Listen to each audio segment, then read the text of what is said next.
저는 50평생을 살아오면서 깨달은 게 있습니다.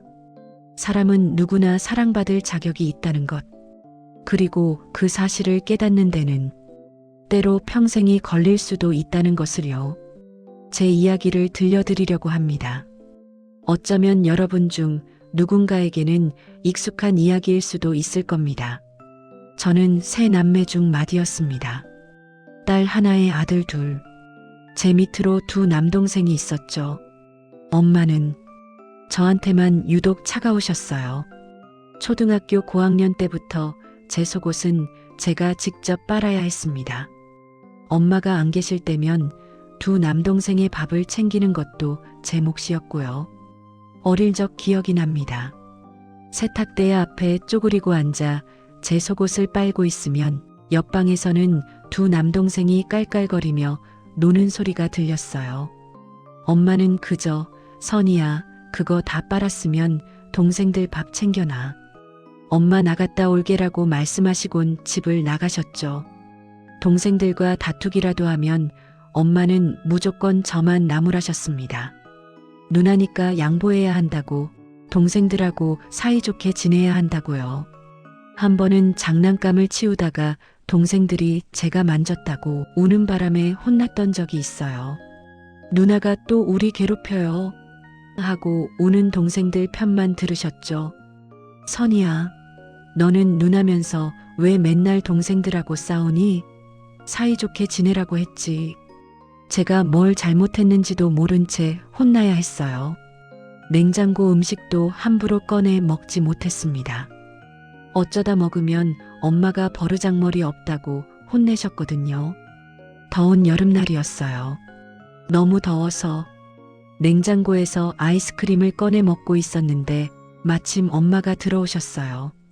야, 그거 누가 먹으라고 했어? 얼마나 놀랐는지 모릅니다. 죄송해요, 엄마. 너무 더워서 변명을 했지만 소용없었죠. 버르장머리 없이 허락도 안 받고 함부로 먹고 그렇게 배웠어? 늘 허락을 받고 먹어야 했습니다. 동생들은 맘대로 먹어도 아무 말씀이 없으셨지만 저만은 달랐습니다.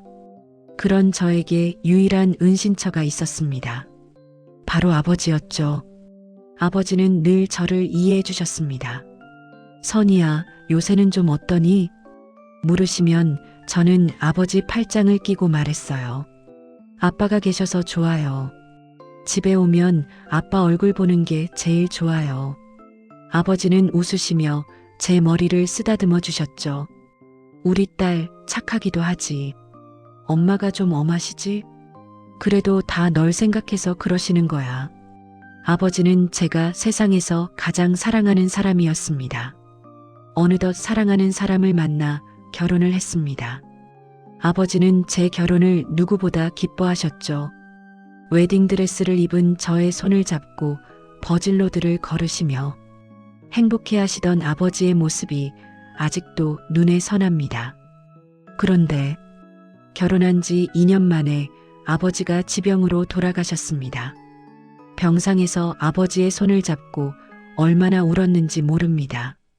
장례식장에서 저는 그저 아빠, 아빠 하고 오열할 수밖에 없었어요.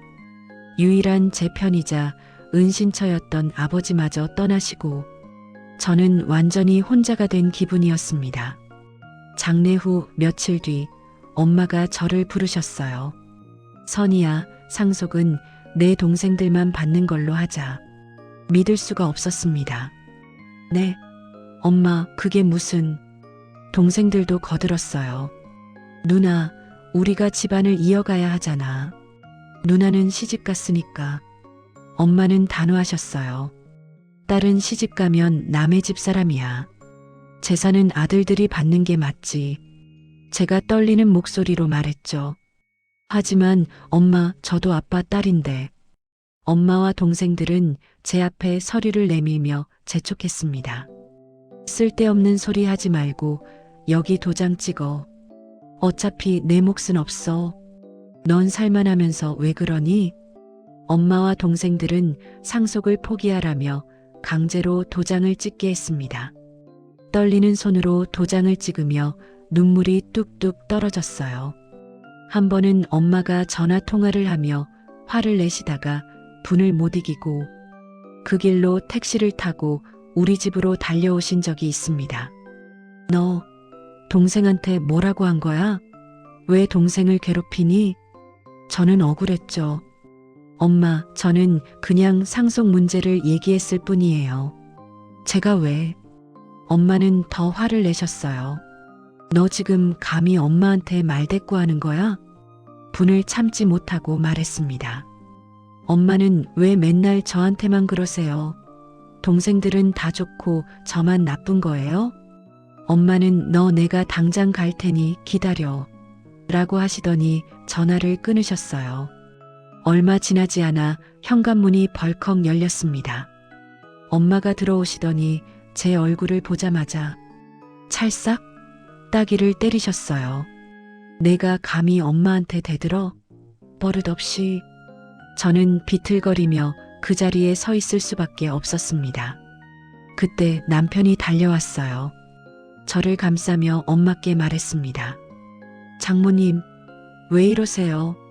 엄마는 화를 내셨죠. 비켜. 내 딸 내가 혼내는데 자네가 왜 나서? 하지만 남편은 물러서지 않았습니다. 장모님, 선희는 이제 제 아내입니다.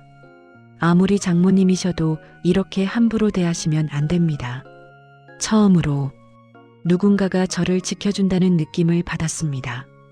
엄마가 나간 후 저는 소파에 앉아 얼굴을 가리고 울었어요. 남편이 옆에 앉아 제 어깨를 감싸며 말했습니다. 괜찮아, 여보. 내가 있잖아. 제가 흐느끼며 물었어요.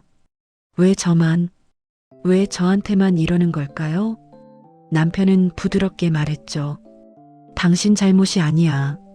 당신은 충분히 좋은 사람이고 사랑받을 자격이 있어. 장모님이 이상하신 거지. 시댁에서의 생활은 친정과는 완전히 달랐습니다. 한 번은 시댁에서 냉장고 문을 열었어요.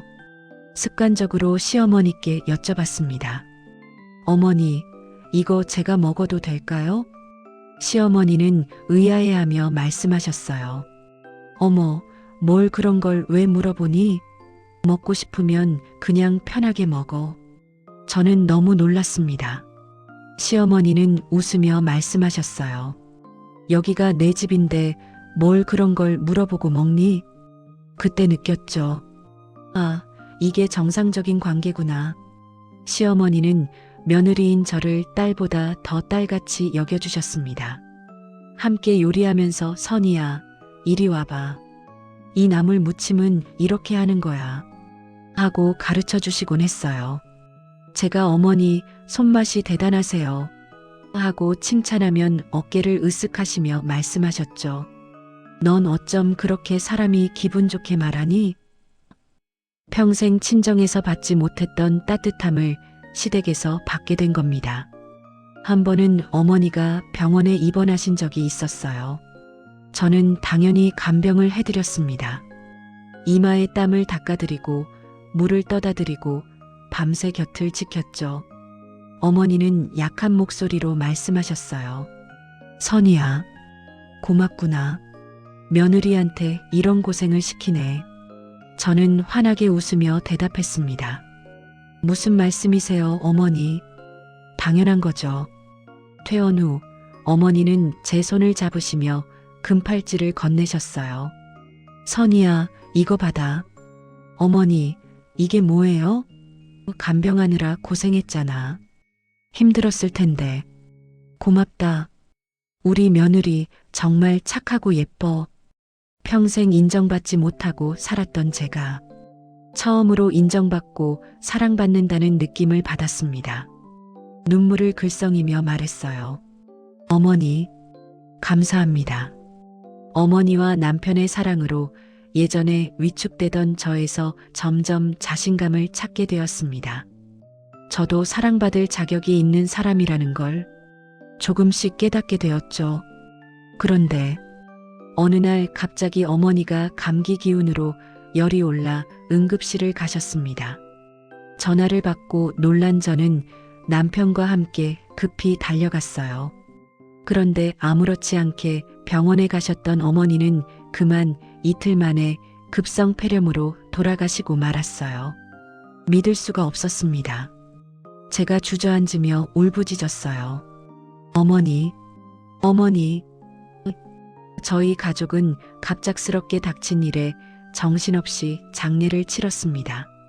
며칠 후 어머니 댁에 가서 짐을 정리하고 있었어요. 서랍을 열었는데 편지 봉투가 하나 있더라고요. 제 이름이 적혀 있었습니다. 손을 떨며 편지를 열었습니다. 어머니의 글씨였어요. 사랑하는 우리 며느리 선희에게. 이 편지를 읽고 있다면 아마 내가 세상을 떠난 후겠지. 내가 나이가 있으니 언제 어찌 될지 몰라 이렇게 편지를 써놓는다. 선희야, 내가 내 며느리여서 난 참 좋았단다. 착하고 성실한 내가 우리 아들 곁을 지켜줘서 정말 고마웠어. 혹시 모르니 말해두는데 내 금부치는 모두 내게 주마. 꼭 내가 챙겨라. 넌 충분히 그럴 자격이 있는 사람이야. 항상 행복하렴. 사랑한다. 우리 며느리. 어머니 이 편지를 읽고 펑펑 울었습니다. 평생 친정에서 받지 못했던 사랑을 시어머니에게서 받았고 그 사랑이 저를 변화시켰다는 걸 깨달았습니다. 가슴을 치며 오열했어요. 어머니, 어머니, 감사합니다. 정말 감사합니다. 어머니가 갑자기 돌아가신 뒤 정신을 못 차리고 있는 와중에 친정엄마는 계속 전화를 하셨어요. 병원 갈 때나 집안일을 할 때 와서 도와달라고요. 제게 도움을 요청하면서도 친정엄마는 여전히 아들들만 편애하셨습니다. 선희야, 엄마 병원 좀 데려다줘. 동생들은 바쁘잖니? 저는 대답했습니다. 알겠어요, 엄마. 며칠 후 엄마가 다시 전화하셨어요. 선희야, 이제 엄마도 나이가 들어서 힘이 없으니 내가 너희 집에서 같이 사는 게 어떻겠니? 너희 시어머니도 돌아가셔서 모실 일이 없잖니? 잠시 침묵이 흘렀습니다. 그리고 저는 엄마와 두 남동생을 만나러 갔습니다. 셋이 모인 자리에서 저는 차분하지만 단호하게 말했어요. 엄마랑 동생들에게 저 물어볼 게 있어요. 엄마가 대답하셨죠. 뭔데? 저는 숨을 깊이 들이쉬고 말했습니다. 지금까지 엄마는 저한테 어떻게 하셨나요? 아빠 재산도 다 동생들한테 주셨고 저는 늘 뒷전이었잖아요. 동생이 당황하며 말했어요. 누나, 갑자기 왜 그래? 그때는 아무 말 없다가 저는 계속 말했습니다. 이제 힘이 없으시니까 딸 생각나시는 거죠? 편할 때는 아들들 챙기시다가 엄마가 당황하셨어요. 내가 지금 제가 말했습니다. 엄마, 딸이니까 도리는 다 하겠어요. 하지만 권리도 동등하게 받을 거예요. 셋이서 똑같이 모시는 거예요. 재산 분배도 똑같이요. 이제 엄마에게 혼나던 예전에 위축되던 제가 아니었습니다. 저도 사랑받을 자격이 있는 사람이라는 걸 알게 된 거죠. 엄마와 동생들은 처음 보는 제 모습에 당황한 듯 했습니다. 결국 셋이서 엄마를 함께 돌아가며 모시기로 했고 재산 분배도 똑같이 하기로 했어요. 엄마에게 구박받아 늘 위축되고 자신감 없던 저는 시어머니와 남편의 사랑으로 나도 사랑받을 자격이 있는 사람이란 걸 알게 되었습니다. 그리고 깨달았죠. 자신을 사랑하는 법을. 이제 저는 당당합니다. 제가 누구인지, 제가 어떤 가치를 가진 사람인지 알게 되었으니까요. 여러분도 기억하세요. 당신은 충분히 사랑받을 자격이 있는 사람입니다. 누가 뭐라 해도 당신은 소중한 사람이에요. 누군가 당신을 함부로 대한다면 그건 당신의 잘못이 아닙니다. 당신의 가치는 다른 사람이 어떻게 대하느냐로 결정되는 게 아니에요.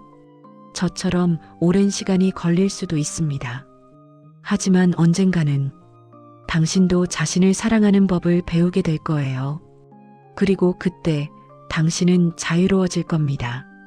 저처럼요. 혹시 저와 같은 상황에 계신 분이 있으시다면 더 이상 위축돼서 휘둘리지 마시고 당당한 삶을 사시길 바랍니다. 당신은 사랑받을 자격이 있는 한 소중한 사람입니다. 제게 따뜻한 사랑을 베풀어 주신 어머니께 감사를 드리며 이 글을 마칩니다.